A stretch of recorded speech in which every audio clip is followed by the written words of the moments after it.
It began with whispers, carried through the dripping jungles of Burma, across trenches choked by vines and the heavy scent of rot. Men spoke of soldiers who would not die. British units, hardened by years of war, swore they had seen it.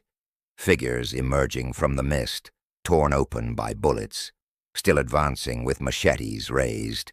Japanese patrols, equally bewildered, wrote of spirits in human form, their silhouettes lit by tracer fire before vanishing into the green abyss.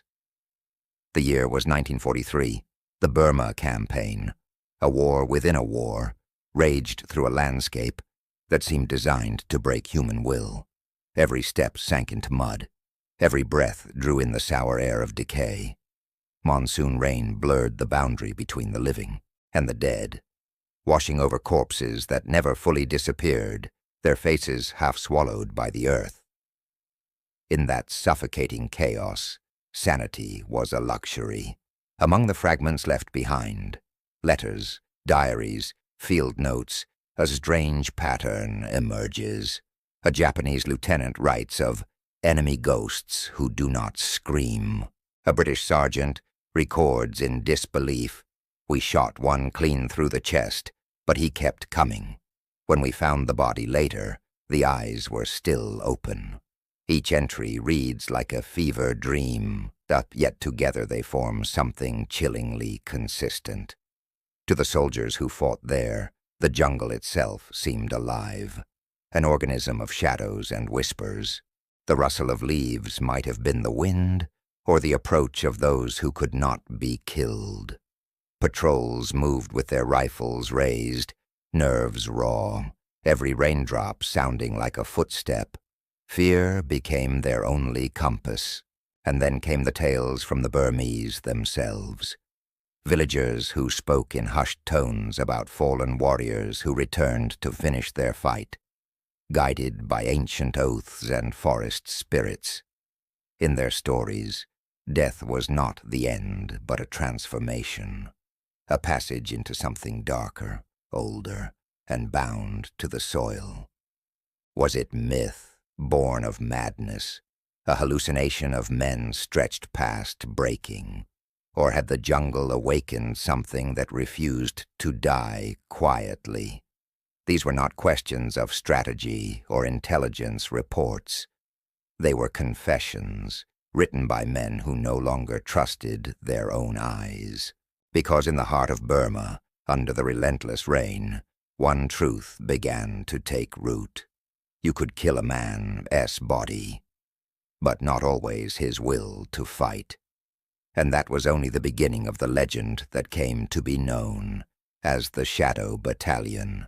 Before the legend took root, before soldiers began whispering of spirits in the mist, Burma was already a graveyard of ambition. To most of the world, it was a distant corner of the war, humid, inhospitable, and strategically secondary. Yet beneath its green canopy lay one of the most vital lifelines of the Allied cause. The Burma Road, a 700-mile artery carved through mountains and jungle, connecting British India to nationalist China. Through it flowed the supplies that kept China's armies resisting Japan, and with them the fragile hope of choking the empire's reach across Asia. But for those who fought there, this road was less a lifeline than a death sentence. Winston Churchill himself called Burma the most disagreeable part of the war, and those who served there agreed. The enemy was not merely the Japanese army, it was the jungle itself. Monsoon rains turned paths into rivers, trucks into coffins of mud. Men slipped in the darkness and vanished beneath the weight of their packs, swallowed by bogs that never gave up their dead. The heat was unrelenting. Day after day, soldiers marched in uniforms soaked with sweat, their boots filled with rot. Malaria struck harder than bullets. Dysentery weakened entire battalions. Leeches clung to their ankles in swarms, feeding silently beneath the skin. At night, The air vibrated with the hum of insects and the distant murmur of unseen movement, animal, human, or something in between. Here, armies did not march in columns. They crawled, stumbled, and bled their way through a living labyrinth. Maps became meaningless. Rivers shifted. Trees reclaimed clearings overnight. The jungle did not care who won or lost. It only consumed. And into this indifferent hell stepped an unlikely coalition. The British Empire brought its colonial regiments, Indian, Burmese, African, under white officers who often understood neither the land nor its people. Chinese divisions pushed south under Chiang Kai-shek's orders, desperate to reopen supply lines. American advisors like General Vinegar Joe Stilwell arrived with the arrogance of efficiency, clashing with British commanders even as the front disintegrated. And between all these powers stood the Burmese themselves, divided between loyalty to the British, hope for Japanese liberation, and dreams of their own independence. By 1942, the Japanese invasion had shattered what little order existed. Cities like Rangoon fell, roads were cut, and tens of thousands fled north toward India in one of the most grueling retreats of the war. Along the way, disease, starvation, and exhaustion claimed more lives than enemy bullets ever could. Those who survived often spoke of losing part of themselves, not just comrades, but sanity, humanity, and memory. It was in this crucible of despair that stories began to change. Men stopped talking only about tactics and started speaking of visions. Soldiers who walked after dying, patrols that vanished without trace, shapes that emerged in the fog and melted away. The line between exhaustion and hallucination blurred, and in that space, myth took root. Because in Burma, even history itself seemed to dissolve, until all that remained were the ghosts of men still fighting in the rain. And from these ghosts, the legend of the Shadow Battalion began to spread. To understand the legend of the Shadow Battalion, one must first step into the unseen world that guided Burmese hearts. A realm where the dead walked beside the living, and every tree, stream, and mountain held a spirit. This was the world of the Nats, powerful entities older than kings or empires, guardians and punishers dwelling in the fabric of nature itself. For centuries, they had shaped Burmese life, binding the physical and spiritual into one inseparable whole. Long before the thunder of artillery rolled through Burma's valleys, warriors sought the favor of these spirits. They entered battle not as mere men, but as vessels carrying divine force. Among ethnic groups like the Karen, Kachin, and Chin, fierce hill tribes with ancient animist traditions, this belief became their invisible armor. Before combat, soldiers would kneel before makeshift altars, murmuring prayers to the spirits of ancestors and forest gods. Offerings of rice, tobacco, or animal blood were made to secure strength and protection. But protection did not end with ritual. It was inscribed upon the skin. Across chests and backs, monks or shamans tattooed yantra, intricate geometric patterns believed to channel cosmic power. These markings were not decoration, they were promises. Some symbols were meant to deflect bullets, others to render the bearer invisible to enemies. To the outsider, it looked like superstition. To those who wore it, it was science of the soul, a way to command forces unseen, yet profoundly real. A soldier might whisper the mantra of invulnerability as he charged, trusting not in his rifle, but in the ink etched beneath his flesh. Some carried charms carved from ivory or bone, wrapped in red thread and blessed by monks. Others smeared oil mixed with herbs and ash across their bodies, believing it would harden their skin like stone. And when battle came, when bullets tore through the humid air and men fell screaming into the mud, some of those marked warriors seemed truly untouchable. Accounts from both sides tell of men who fought on after mortal wounds, their faces serene, eyes blazing as though possessed. It was not magic, perhaps, but something more complex.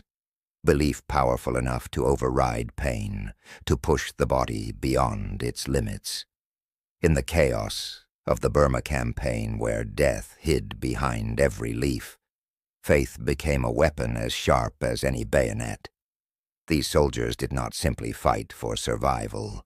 They fought under the conviction that they could not die until their spirit allowed it. Whether the gnats answered their prayers or the power came from within, no one could say. But in the eyes of those who witnessed them, these warriors blurred the border between man and myth, living proof that belief itself can become a kind of armor. And soon, that armor would give birth to something far darker and far more difficult to explain.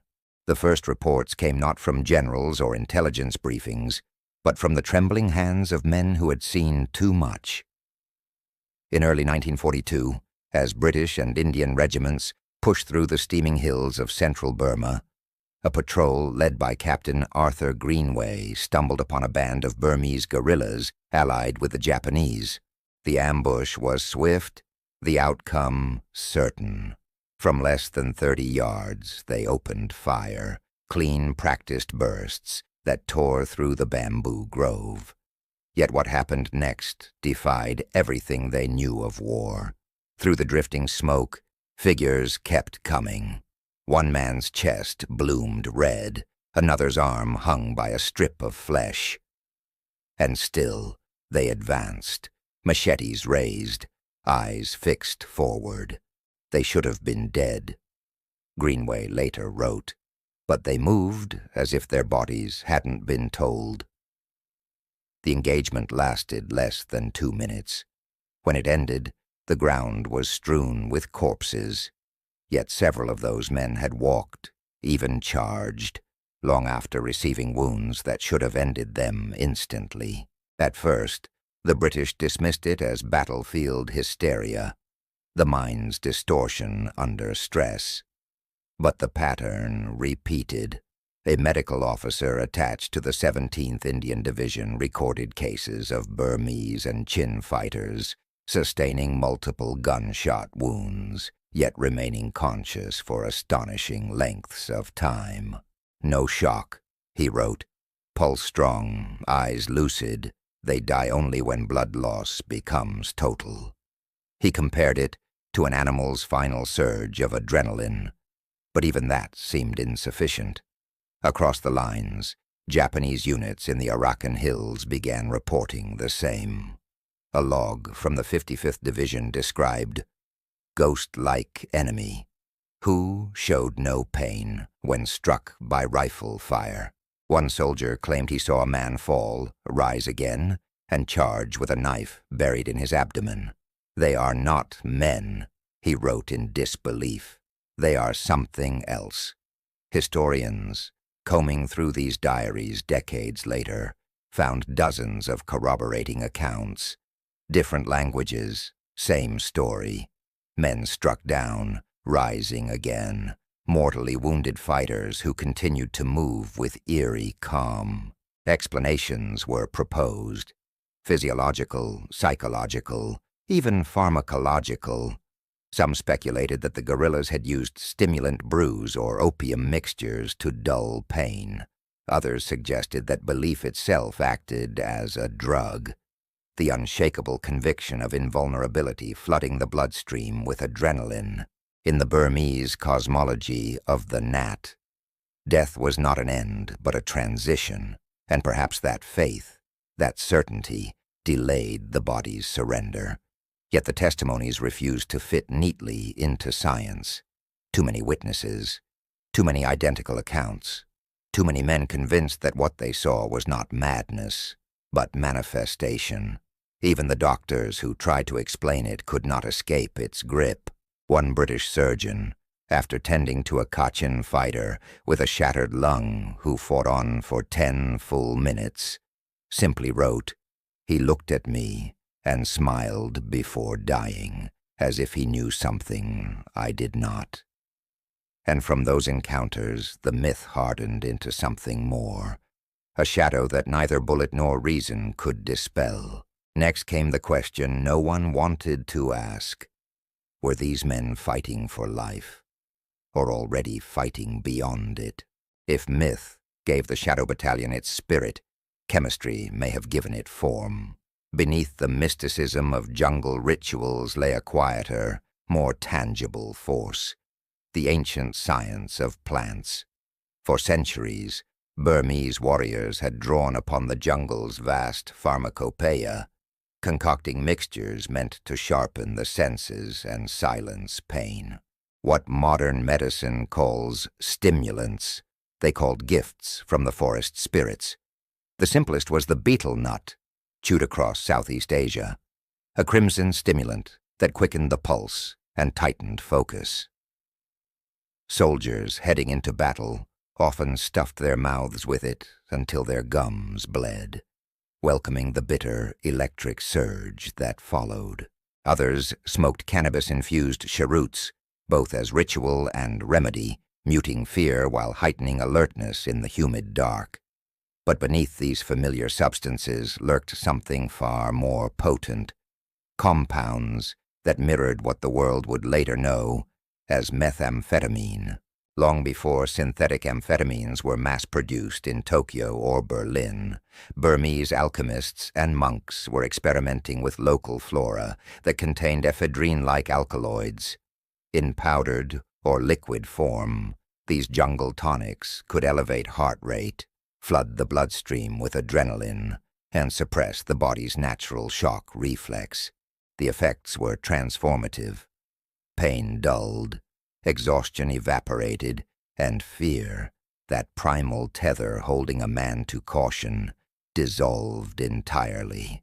To the Allied medics who later examined captured Burmese fighters, their pupils were blown wide, their bodies rigid and blood pressure soaring, even as life ebbed away. They seemed, one physician noted, as if their nerves had not yet been told they were dying. It was not a phenomenon unique to Burma. Across the world's battlefields, soldiers were turning to chemistry to survive the unendurable. German troops swallowed pervitin, nicknamed tank chocolate, by the millions, marching for days without sleep. Japanese pilots used philopon, the same substance in purer form, to suppress fatigue and fear before suicide missions. Allied forces distributed benzodrine to bomber crews to keep their eyes open through 20-hour flights. In the jungles of Burma, the same neurochemical principles applied, but merged with belief, ritual, and desperation. When the body was flooded with adrenaline and dopamine, the nervous system could perform beyond its limits. A mortally wounded soldier, if driven by faith or fury, might continue fighting for minutes, even after sustaining injuries that would normally cause instant collapse. Modern combat medicine recognizes this as a biochemical storm, a flood of neurotransmitters overriding pain and fear, the body's final rebellion against death. Yet, in the Burma Campaign, those surges became something more than physiology. They became visible proof of myth, the chemical and spiritual blurring into one. Science could measure the pulse, chart the hormones, even isolate the compounds. But it could not quantify the unwavering stare of a dying man still pressing forward through the rain. And so, while chemistry may explain how men could fight beyond pain, it could not explain why so many seem to fight beyond life itself. That question would drive the next chapter. into the minds of those who witnessed it. By 1943, the war in Burma had descended into a maze of jungles, ambushes, and attrition. The British command, desperate for a breakthrough, turned to one of its most unorthodox officers, Major General Ord Wingate, a visionary whose mind wavered between brilliance and madness. His idea was as audacious as it was perilous: to strike deep behind Japanese lines, using small, mobile columns supplied entirely by air. They would live off the land, sabotage railways, ambush convoys, and vanish before the enemy could retaliate. The mission's code name was Operation Thursday, and the men who carried it out would come to be known and feared as the Chindits. Wingate's force was a strange brotherhood of empire. British officers, Indian riflemen, and Burmese irregulars, particularly the Kachin and Karen tribesmen, moved together through jungles so thick they swallowed sound. The Kachin were trackers without equal, hunters who could read the forest like scripture. The Karens, smaller in stature but fierce in resolve, carried centuries of warrior tradition and a spiritual confidence that unnerved even their allies. The Chindits fought a war of exhaustion, and the Burmese seemed immune to it. In diary after diary, British officers recorded feats that defied logic. Captain David Shaw wrote of a Karen scout who, after taking a bayonet to the shoulder, refused evacuation, instead binding his wound with his own shirt and continuing the march for 3 days. Another officer described a Kachin guide who was shot through the thigh during a firefight near Maulu, yet kept advancing on his hands and knees, reloading as he crawled. He would not stop, Shaw noted. He smiled through the pain, as if death itself were too far behind to matter. Medical reports corroborate these accounts. A British field surgeon attached to Wingate S column recorded cases where wounded Burmese fighters displayed an extraordinary resistance to shock and blood loss. Some even fought for hours with injuries that would have incapacitated any ordinary soldier. The British attributed it to discipline and jungle hardiness, but privately, many admitted they had never seen anything like it. By mid-1944, Wingate was dead, killed in a plane crash. But his legacy marched on. His second expedition pushed north toward the town of Mogang, a vital Japanese stronghold guarding the route into China. The battle that followed would become one of the most brutal of the entire Burma Campaign. For weeks, Chinese and Kachin units, operating under British coordination, launched assault after assault across flooded paddy fields, often under direct machine gun fire. Casualty rates soared. Entire platoons were wiped out within minutes. Yet the attacks did not stop. The official records speak in cold numbers. Over 90% casualties in some units, yet the lines never broke. American observers, stunned by what they saw, wrote in disbelief.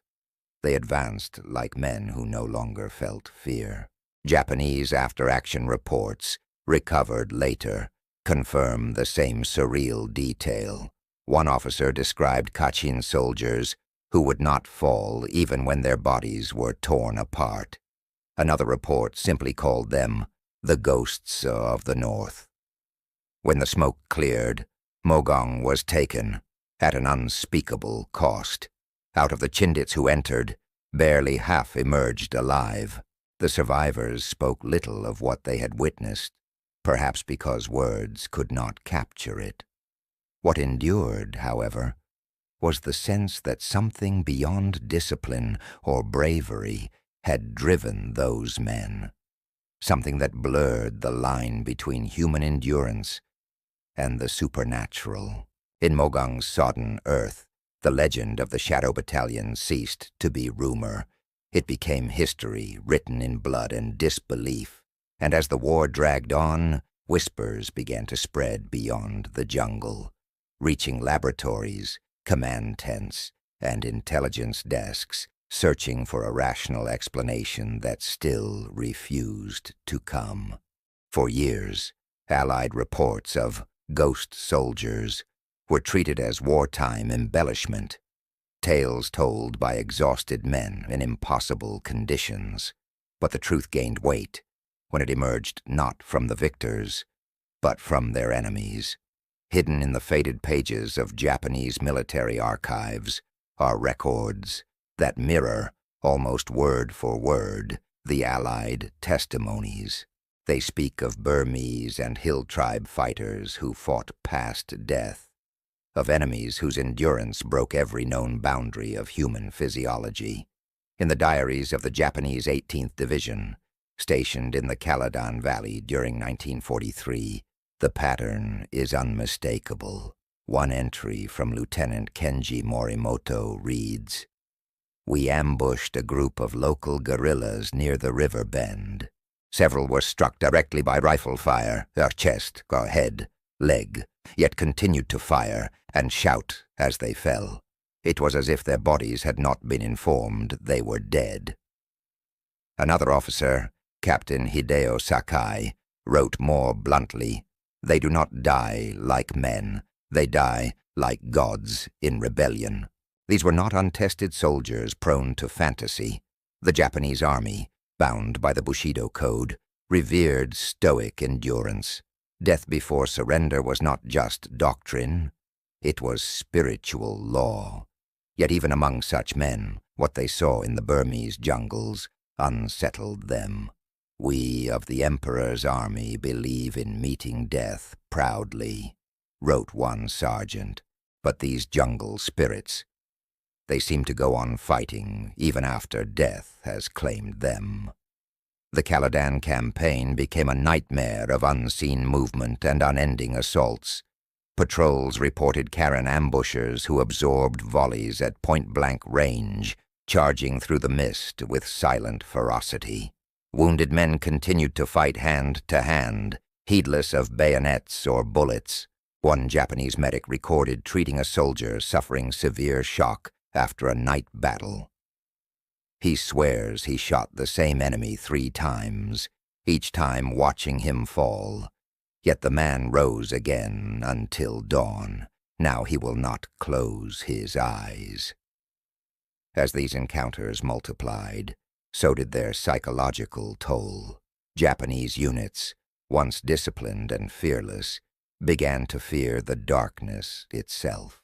Rumors spread through the ranks that the Burmese had allied with gnats, forest spirits summoned to avenge the land. Commanders dismissed it publicly, yet internal reports reveal something else: collapsing morale, increasing desertions, and an unspoken dread that the jungle itself was turning against them. By late 1944, as Allied pressure mounted and supply lines failed, Japanese forces in Burma were hollowed by exhaustion and superstition. Their soldiers, men who had once viewed surrender as shame, now whispered prayers before patrols, not for victory, but for protection from the deathless ones. When historians later uncovered these accounts, their authenticity was beyond question. The Japanese had no reason to glorify their enemies, and yet they described them with reverence, even fear. In the heart of their testimony, one haunting phrase appears again and again: "They would not die." And in those 4 words, written by the enemy's hand, the legend of the Shadow Battalion passed from rumor into record, a truth both sides could not explain, and neither would ever forget. Next, the question turned inward. Could belief itself, the conviction of invincibility, truly make men unstoppable? For every story of the Shadow Battalion's invulnerability, there was a darker truth. Survival came at an unimaginable cost. Records from the Burma Campaign reveal casualty rates among Burmese irregular forces that stagger modern comprehension. In major engagements, the Kachin and Karen units suffered losses of 40 to 60%. Entire platoons vanished into the jungle, leaving only bloodied footprints and whispered memories. Victory, when achieved, was carved from the lives of those who pressed on long after their bodies begged for respite. Descendants of the fighters recount tales passed down in quiet reverence. One Karen grandson described his grandfather's return from the front. He walked crooked, missing fingers, and his eyes were haunted. He spoke little, but when he did, it was to warn the young men, not of the enemy, but of what fighting like that does to a man. Historians echo these accounts, noting that the same men who demonstrated supernatural endurance were often irrevocably altered by their experiences. Motivation was never abstract. Many young hill tribesmen joined the struggle to protect villages from Japanese atrocities. Homes burned, crops stolen, elders executed. In these conditions, the combination of cultural conditioning, spiritual conviction, and perhaps pharmacological augmentation forged warriors capable of extraordinary feats. Yet the very factors that allowed them to defy death also made them more vulnerable to its shadow. Ignoring pain and pressing forward in the maelstrom of jungle combat meant injuries were compounded, infections rampant, and survival a tenuous thread. Post-war life offered little solace.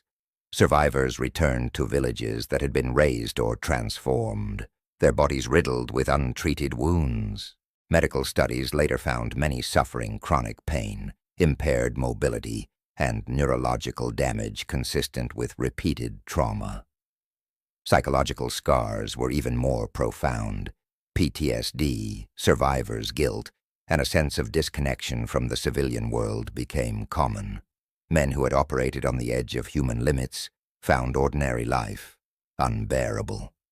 The adrenaline, focus, and belief that had kept them alive in battle could not simply be turned off. Ethically, their story remains complex.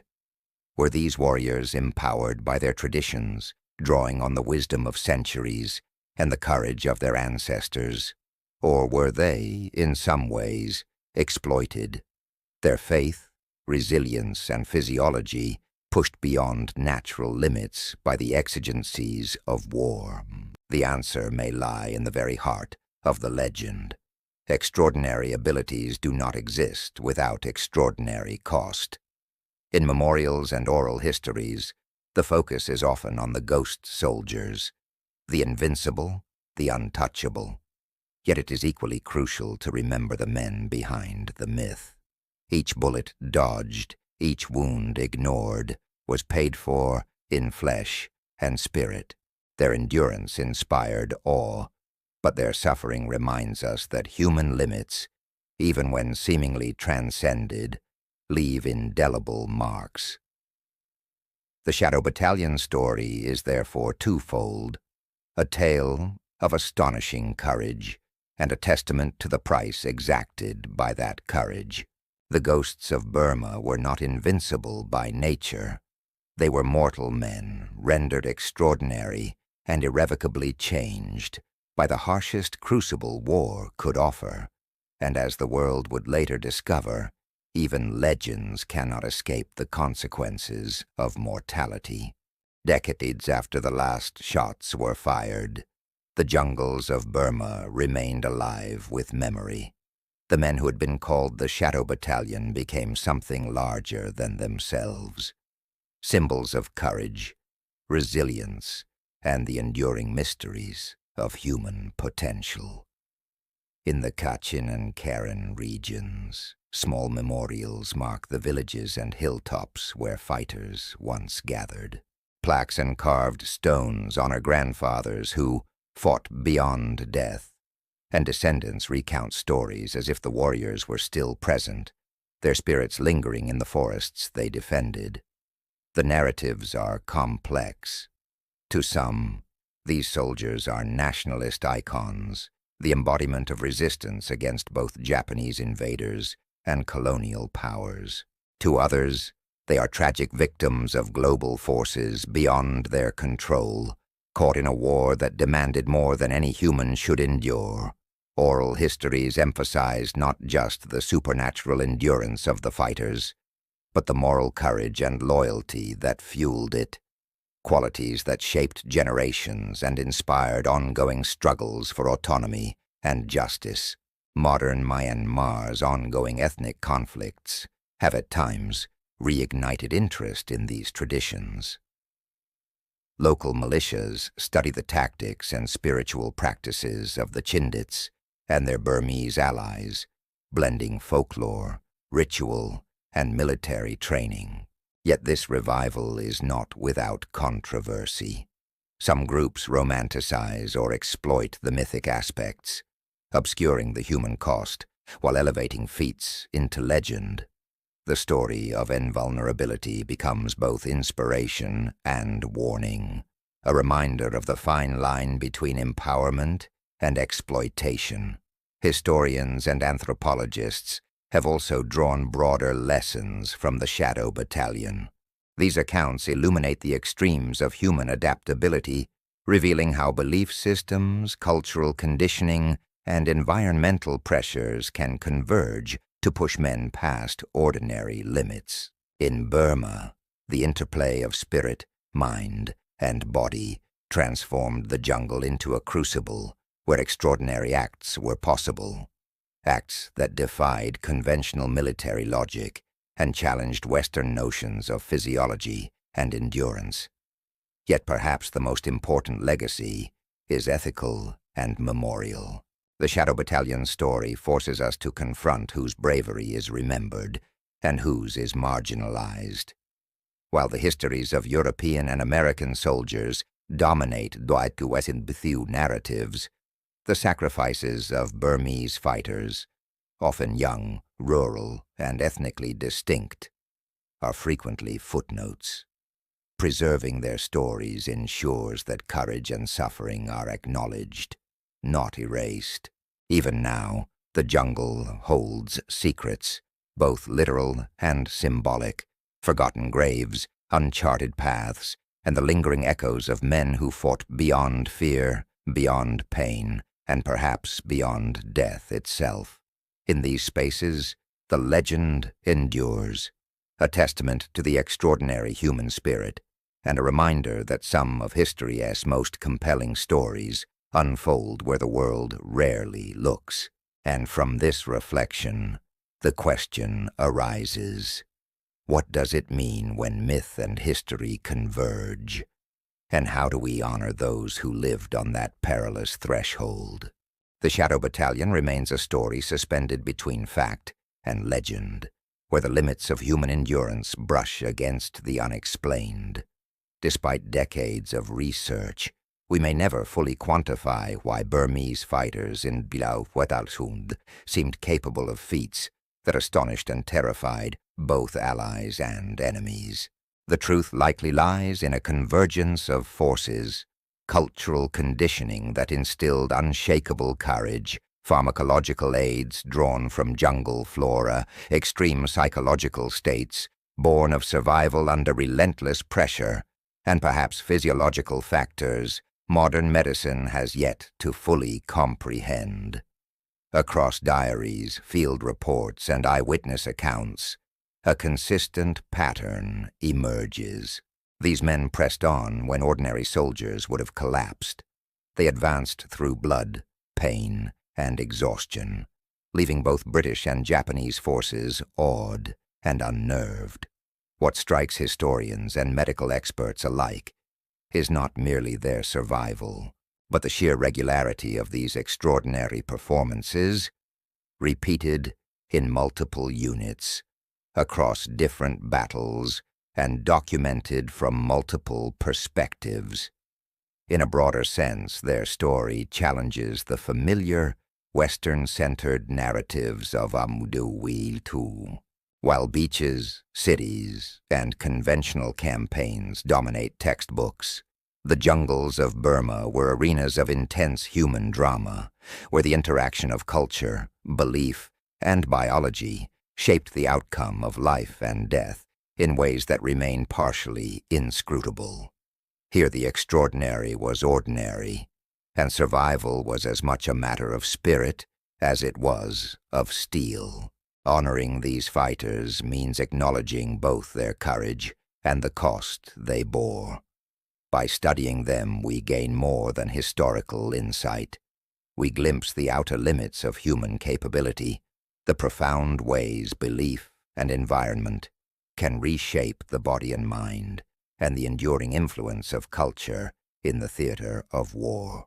The jungles of Burma still whisper with stories we're only beginning to understand. If this journey into one of WWII's most enigmatic mysteries moved you, subscribe to this channel. Every week we uncover the untold stories from history's shadows, the battles forgotten and the warriors who deserved to be remembered. Share your thoughts below. Do you believe cultural and spiritual practices could genuinely alter physical combat performance? What other WWII mysteries should we investigate next? Hit that notification bell, because the past has more secrets to reveal, and together we're bringing them into the light.